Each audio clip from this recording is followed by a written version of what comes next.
Hello everybody, welcome back to my channel and welcome back to my studio. It has actually been a while since I have filmed a front-facing talk to the camera video here in this space. I spend most of my days teaching classes, teaching live on Zoom, and I spend a lot of time teaching on camera, but it's been a while since I've actually sat down and talked to the camera. But I want to welcome you here to this space. If you're new here, my name is Alyssa Burke. I'm an author, artist, and teacher, and my job is to basically make art for a living and teach art for a living. I teach over 150 virtual access, unlimited access, self-paced classes that you can take at any time. I teach a lot of retreats on Zoom. I have a studio here in Oregon where I spend most of my days making all kinds of art projects. And while I have a formal arts education, I majored in painting and printmaking in college, I actually love breaking rules. I love craft. I love merging all kinds of different concepts, techniques, as well as supplies. And I'm not very precious about my art practice. I just love the journey of making art. And today I've had this on my list of YouTube videos to film for a couple years now, but I thought it would be fun to do a little bit of some show and tell. I always like seeing show and tell videos. I like art journal flip throughs, sketchbook flip throughs. I also really like seeing what people are making in their art practice and process. And so I've gathered up a bunch of stuff from my studio from probably about the last 6 months that I've been working through. Because I teach so many classes, because I'm constantly filming content for those classes, I have tons of art. Like we are talking, like my little bookshelf over here behind me, those are all my art journals that are in progress this year. Oftentimes I will finish pages, I will finish even a whole art journal, but I'll go back to it and keep going. I've even got a stack of paintings behind me. I have loose things that I've been working on for samples and classes. And so I just kind of grabbed a pile of things that have been in progress for the last like 6 months to maybe a year that I thought I would just take you through and do a little bit of show and tell, talk about some of my process, and show you what it looks like over here being a working artist, doing this every day, and working through finishing things, having things that are unfinished, working on a lot of different mediums and surfaces and supplies. I'm always so nosy and curious about what other people do.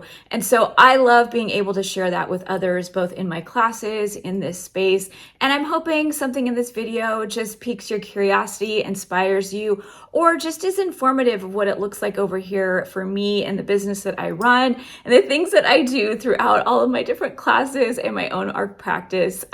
Maybe sparks a little bit of inspiration and maybe get you thinking about ways that you might pull some of that inspiration from some of the things that I've created to incorporate into your own process and practice. So I've broken this down into a handful of different things that I thought I would just share. So the first thing I'm going to do, I think, is grab a couple of these paintings and just flip through them, show you all what they look like.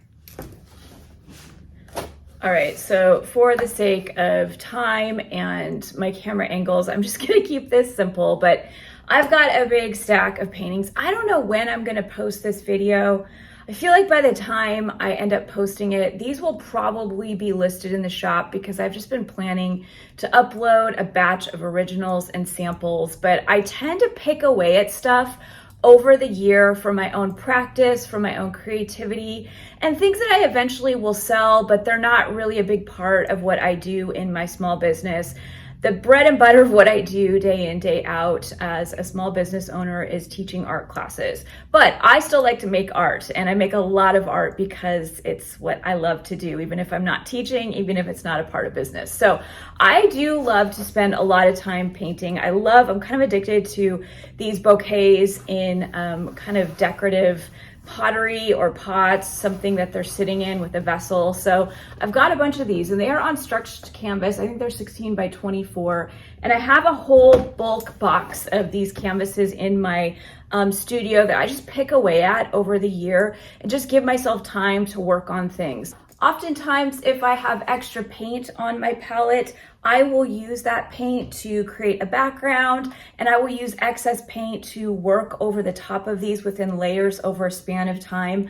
I'm going to talk about this in my art journal as well. I don't like wasting supplies if possible. I do not like wasting acrylic paint if it's on my palette. So I'm notorious for having like scratch surfaces or canvas next to me or an art journal where I can clean off my palette or use anything that I have left over. And a lot of these canvases actually started that way. They started with a quick background pulled from, spare paint on my palette, and it's just me kind of picking away at stuff over the year. I've got an easel over in the other corner of my studio. That's like my personal space where I create. I don't film over there.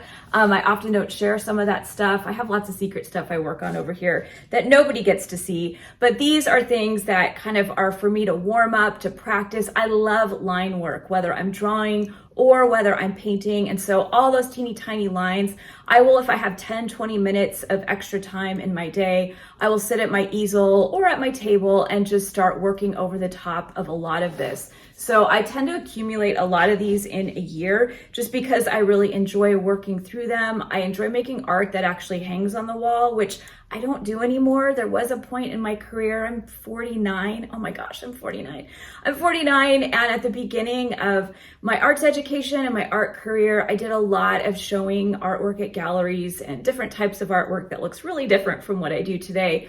And I love a good painting that hangs on a wall. I even love a nice painting that's just really decorative that will add color to decor. So I tend to like to pick away at these over time, again, using excess paint, or if I've got a little bit of paint in a tube or a bottle, I will use that paint on these types of canvases. And I accumulate, I don't know, anywhere from 6 to 12 of these throughout the year that I just pick away at. And I just happen to have a nice little stash that I've eventually finished probably the end of the summer, beginning of fall. And it's kind of fun to be able to look at this. And I tend to photograph all of it.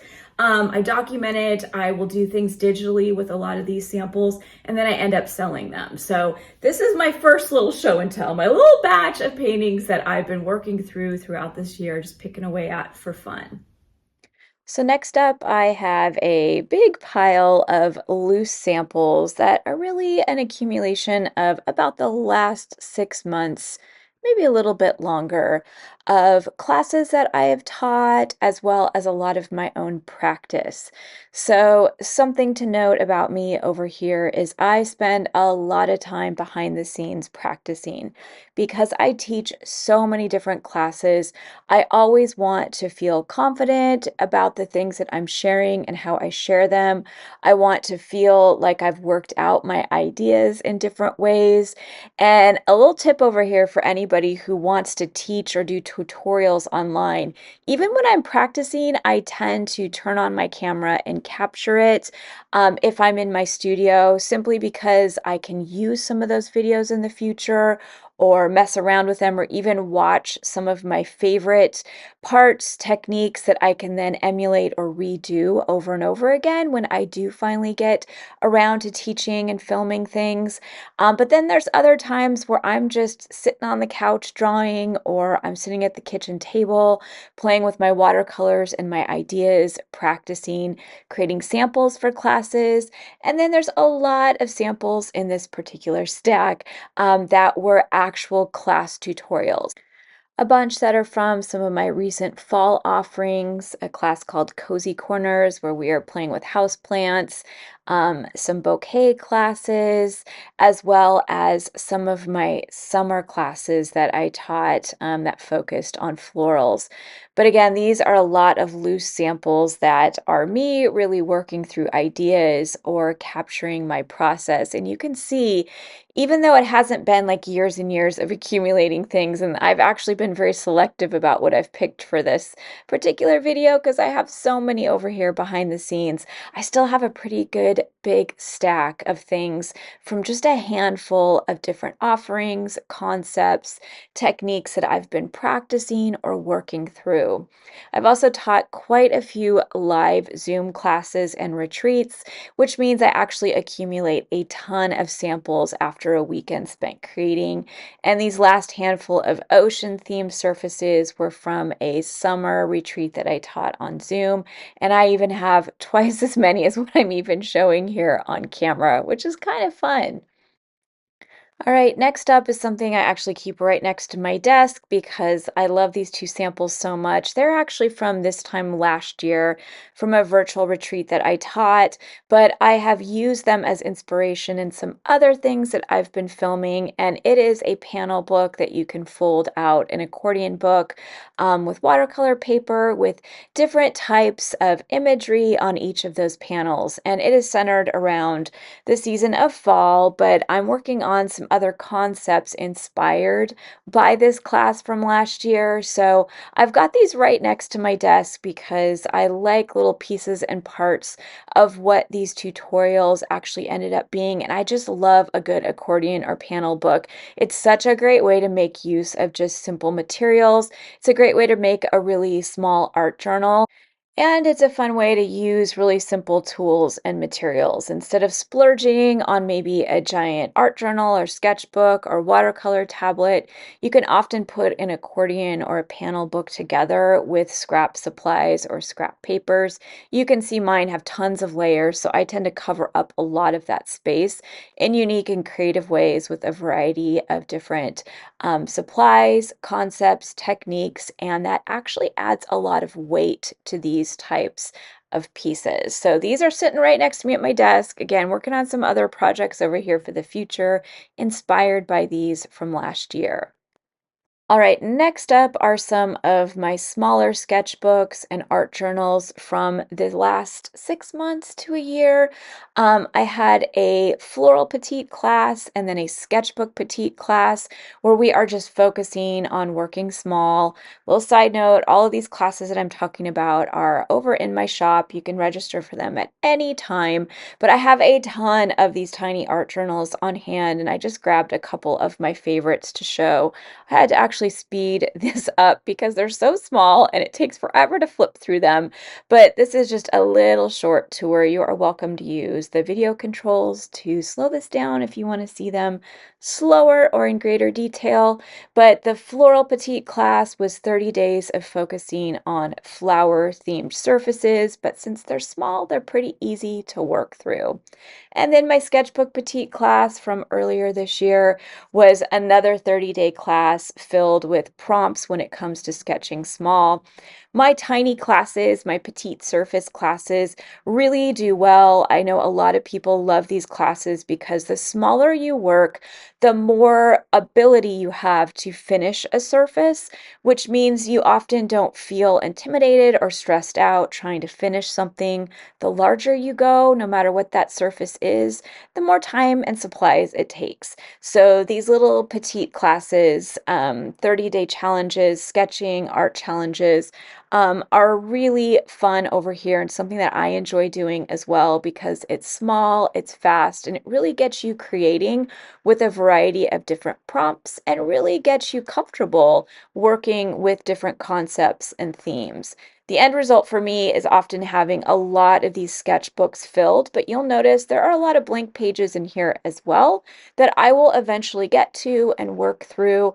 I really love filling up a journal or a sketchbook, and so even the blank pages won't go to waste. But these little journals, the two or three that I am sharing, are from a class as well as my own practice for a lot of the videos I filmed for that class. What I do every day with my classes that I offer and the things that I teach really allows me to get creative and accumulate a lot of practice and a lot of creative surfaces. But I think these little petite journals are some of my favorite places to work because it's a really fast way to get in like a 10 to 15-minute little creative burst and then move on with your day without a ton of pressure. I keep a big basket of these next to my desk, so at any point I can grab one, work through something really fast, and then eventually when I have time, maybe work larger. I actually have one of these classes running right now called Autumn Petite, where we are focused on fall themed sketching and mixed media concepts on a small surface. So I'm going to be having yet another art journal to add to the mix and add to my little library of finished artwork and tiny little sketchbooks and art journals. All right, so next up are a couple of just sketchbooks from a summer class that I taught called Summer Sketchbook Camp. I'm assuming there may be some of you who took it watching this video right now. These art journals, or these, I would guess I would call them sketchbooks, are actually some of my favorites because I enjoyed putting this class together so much, and I just love drawing. I have my own drawing style that's quite expressive. So you'll notice in these illustrations, they're pretty whimsical. I use a lot of scribbling when I add color. So I like to walk this line between capturing something in the way that I interpret it, but adding a little bit of whimsy to it. And so this class was dedicated to a bunch of different prompts and concepts to working with a summer theme. I love working in themes over here. I love teaching classes centered around a theme because it's a great way to break the ice for yourself when it comes to figuring out what to draw or create. A season is wonderful to work within as well because you can pull things from your everyday life, or you can pull themes around that season when it comes to color or a variety of subject matter that you often associate with that theme. This class was really fun for me to teach because it was longer, it was stretched out. So each of the lessons were really comprehensive. People were able to work through prompts and different ways that you could create things. So everything from like a summer night sky to summer picnic, summer wardrobe, summer gardens, a day at the beach. We really had fun just breaking things down when it comes to sketching and figuring out your own style within that sketching process. Mine is definitely very whimsical and playful, and I love a lot of color. These pages actually took me a long time because they are done with colored pencils and markers, which actually are a lot more time consuming than if I'm using watercolors or acrylic paint. But what I love about using colored pencils these days and markers is that I'm able to capture the movement of my hand. So all those scribbles, my shading is really expressive, and it's super fun to share this with people because oftentimes drawing or sketching, even those words can be intimidating for people. They might feel like they can't draw.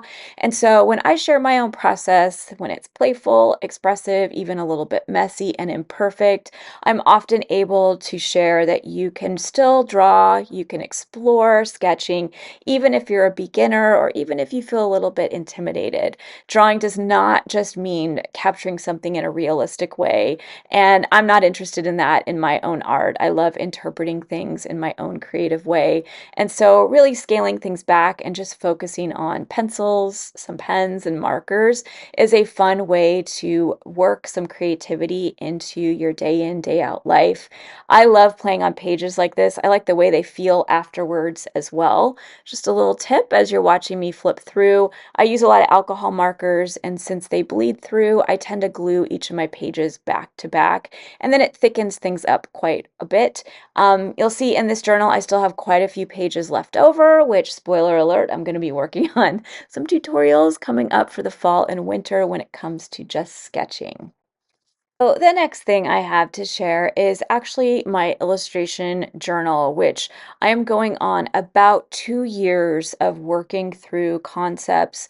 Because this is a larger journal, it just takes me longer to finish things up. But working large is my jam. It's my comfort zone. The larger the surface, the happier, more comfortable I am. So I actually really enjoy this journal to work larger, spread out, play around with ideas. But this journal, I actually limit myself to just what I consider in my own work illustration. So it's oftentimes drawing and taking a lot of time to draw and create surfaces that feel quite whimsical and illustrative.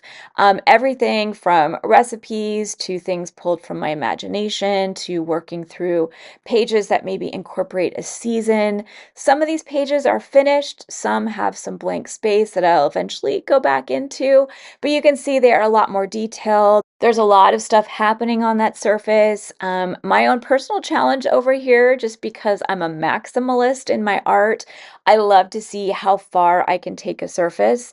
Sometimes I pull it off, sometimes I fail and I just move along to the next and use the lessons that I learned. But I like working in this journal because I can spread out, I can work across those 2 pages and really go larger with some of my ideas. I will often take some of my favorite small surfaces and redraw them in this journal, but I only limit my supplies in this journal to watercolors, markers, and colored pencils and pens. I've got another journal coming up next that is more messy and I use acrylic paint. This one is for some of that media, those different supplies that I have a little bit more control over, where I can really go in with details. I'm not interested in layering too much. I'm really interested in illustrating things.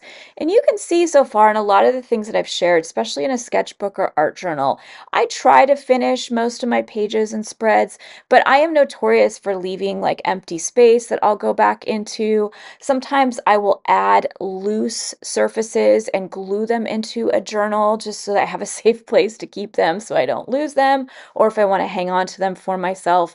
But for the most part, I like working through these pages when I have an idea, when inspiration hits. And it is actually not watercolor paper, but it is heavy duty sketching paper. I got these at Michael's. They are the Artist Loft brand, and I just like them because of the size, but they actually take a variety of different supplies really well. And you can also see at the end of this, I still have quite a few pages left that I'm hoping I might be able to finish up by maybe the middle of next year.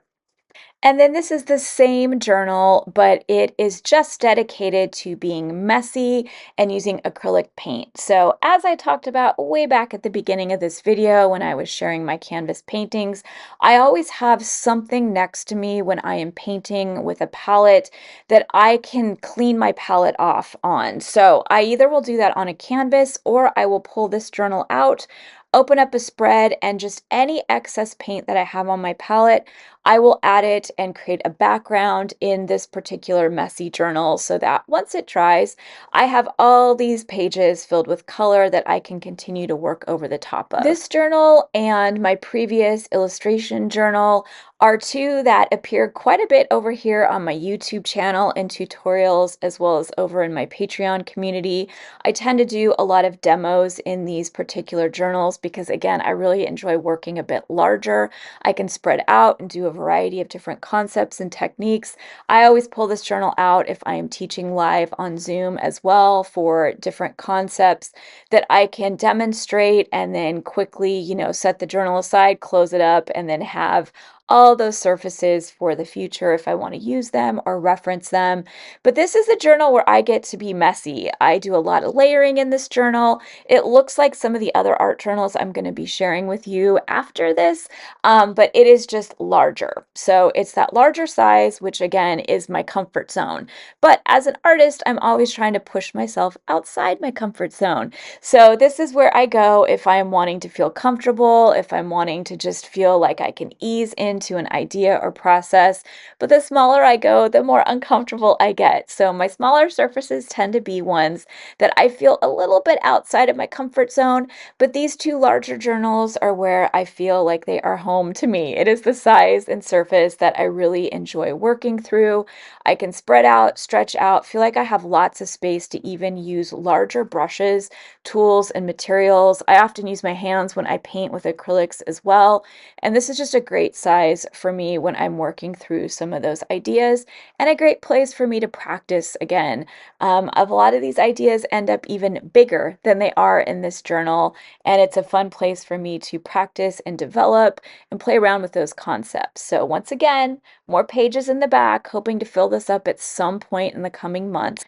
But in the last 6 months, I've been pretty active working through this journal, and again, just using it as a place to add any excess acrylic paint that I have on hand. So I'm going to share two more art journals with you all. It was really hard for me to pull my favorite things because I have so much over here, but this video would be way too long. But this is one of my art journals that I almost have finished. I say that I finished it last year, but I've still been working in it this year. It is an old book that I've painted over all the book pages. So I don't replace them or cut them out. For the most part, I just use them as my art journal pages. Some of that book paper is really nice to layer over the top of. I will use acrylics in this, watercolors, collage, you name it. I'll use anything on a cheap surface or an alternative surface. And those old books, upcycling them, painting over them, using them in a journaling process is actually a fun way to create an art journal if you're on a budget or if you just want to play around with something in a different way.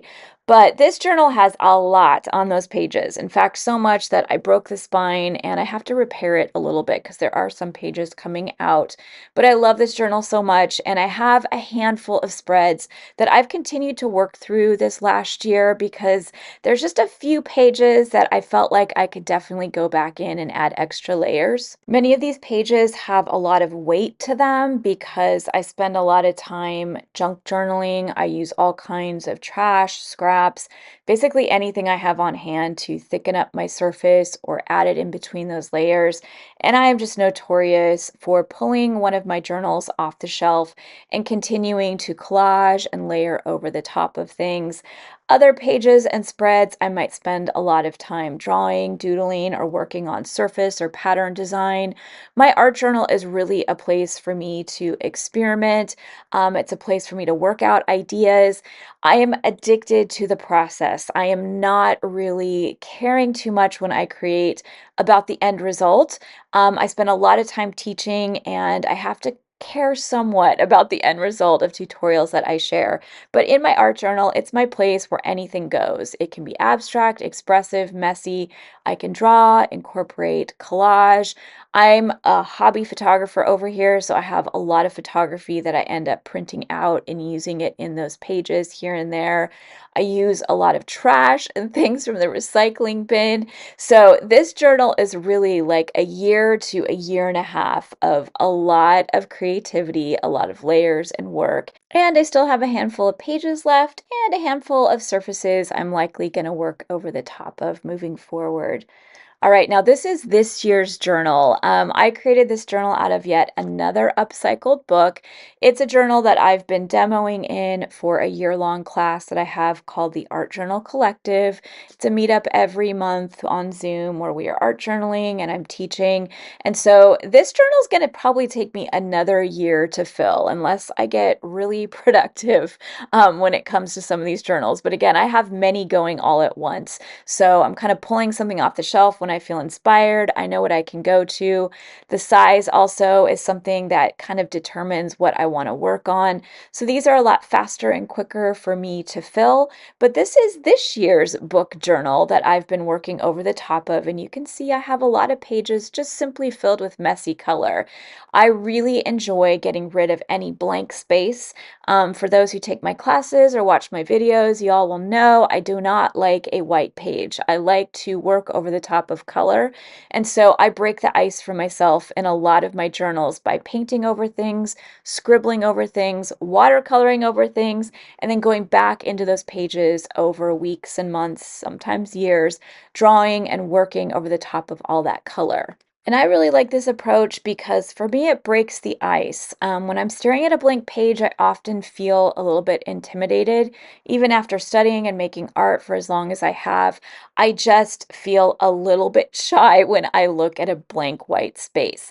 And so in my art journal, I like a lot of options, which means I'm often creating and playing around with a page for the future. I'm preparing a page for maybe a month down the road when I have time to work over the top of it. So that means there's a lot of colorful backgrounds, a lot of backgrounds with either acrylic, watercolors, or collage that when I feel inspired, I just grab my art journal off the shelf and kind of flip through and say, okay, what do I feel like doing? What do I feel like creating on? And I have lots of color to choose from. When I'm teaching live, I often will flip through things and kind of feel a little bit indecisive. I will flip through and talk through what I'm looking for when I'm getting ready to create. I like the ability to choose from a variety of colors, a variety of backgrounds and places, ideas and concepts that I can work over the top of. I'm an artist who loves to layer, whether it's paint or techniques or collage. So I really enjoy working in journals that have less white pages and more color. Now I try to always use matte acrylic paint to keep things from sticking together. Paint that has a glossy finish will often stick if you use it in an art journal, which really isn't the end of the world, but I tend to try my best to use matte acrylic paints, but inevitably I'm so messy. I often drip things down the side of my pages. They'll stick together, and I just have to work to kind of pull them apart a bit as I get creative with layers and work my way through these journals throughout a span of time. All right, so I hope y'all enjoyed that little show and tell. Actually, pretty lengthy show and tell, but it has been a while since I've talked through anything, and sometimes I think it's helpful to see how other people create, what they end up making, what it looks like to make those things. Because I have a formal arts education, I have kind of the formality of learning how to paint and draw, but a long time ago, I tossed that all out the window. And what I learned about myself is that I'm addicted to the process of making art, not necessarily the results. So while I have lots of samples, lots of originals, lots of art that I've worked on, I don't tend to get super attached to those things, which is why it's easy for me to maybe cover stuff up in a journal or sell things when I'm done with a big session. I really enjoy the actual making, and I tend to take myself out of the results. I just want to like make stuff as much as humanly possible because I love the way it feels in my brain, in my body, in my soul, and I've always been like that. And that is probably what accounts for how much work I have. I'm truly enjoying what I do, and I feel so incredibly grateful to get to do this as a job every single day. But you can see with all the stuff that I shared, I have a lot going on, and at any given moment, I'm working messy or illustrative or whimsical, and it's super fun for me to bounce around through all of the different things that I share, which is why I actually love being an art teacher. I'm able to get my hands in something and focus on it and then move on to something else once that moment has ended. And it's super fun for me over here, and this is what it looks like when you accumulate a lot of that artwork. And again, a lot of this is going to get sold eventually in the shop. If it is in the shop, I will put a link below by the time this video goes live, or put some kind of information in this video when it comes time to edit. And then all my art journals get filed and put on the shelves that I can always pull off and revisit and even layer or cover up over the top of things. So I hope you all enjoyed this little show and tell, this lengthy show and tell. I hope you pull away some kind of inspiration that you can apply to your own process. And honestly, you don't need to be making art for a living or to be even carving out 2 hours of time for that art process. If you only have 10 minutes, 20 minutes, pull something out, an art journal, a sketchbook, and just tap into that creativity. I'm hoping that something small in this video just inspires you to pull out whatever art making tools you have on hand and just mess around with the process of getting creative with those ideas. Messing around with creativity and art can be incredibly powerful to incorporate into your daily routine. It can really even change the way that you see the world. And I'm hoping that this video gives you a little bit of inspiration when it comes to actually making art. And as always, thank you so much for watching. If you haven't subscribed, hit that subscribe button, and I'll see you back here for another video really soon.